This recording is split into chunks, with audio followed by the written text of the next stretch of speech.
चांद रात आ चुकी थी और आज पूरा शहर रोशनियों, रंगों और खुशियों से जगमगा रहा था। बाजारों में रश था, हर तरफ कहकरे गूंज रहे थे। बच्चों के हाथों में रंग बिरंगी चूड़ियां और खिलौने थे और हर तरफ एक अजीब सी खुशी महसूस हो रही थी। ज़ैन, शीरी और सारा भी इसी रश में मौजूद थे, मगर आज वो सिर्फ घूमने नहीं आए थे। आज उनके जहन में कुछ खास था।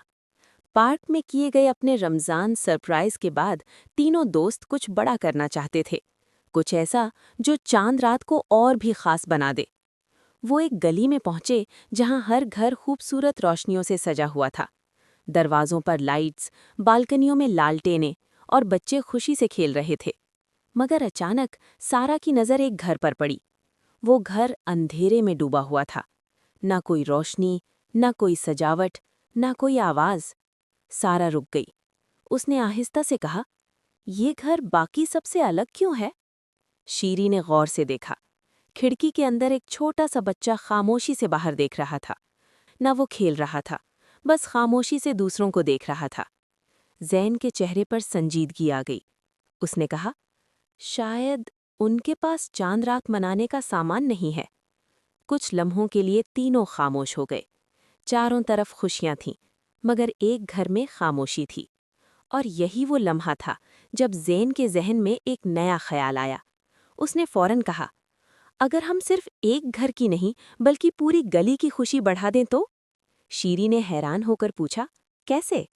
ज़ैन ने जल्दी जल्दी समझाना शुरू किया, "हम सब बच्चों को इकट्ठा करते हैं और एक चांद रात सरप्राइज प्लान करते हैं।"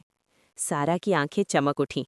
चंद ही मिनटों में तीनों दोस्त गली के बच्चों के पास गए और उन्हें अपना प्लान बताया। सब बच्चे फौरन तैयार हो गए। किसी ने अपने घर से इजाफी लाइट्स लाईं, किसी ने रंगीन रिबन, किसी ने छोटे खिलौने और किसी ने मिठाइयाँ। सब ने मिलकर एक खुफिया टीम बना ली। अब मिशन शुरू हो चुका था। आहिस्ता आहिस्ता, छुपते छुपाते उन्होंने उस अंधेरे वाले घर के बाहर सजावट शुरू कर दी। दरवाजे पर लाइट्स लगाई गईं, खिड़कियों के पास लालटेनें रख दी गईं और दरवाजे के सामने छोटे छोटे तोहफे रख दिए गए।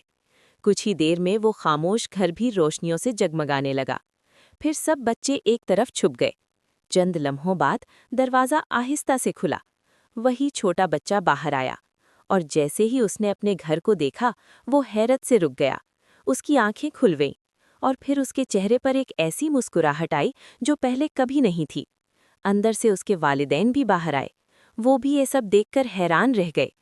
पूरा घर जो कुछ देर पहले खामोश था, अब खुशियों से भर चुका था।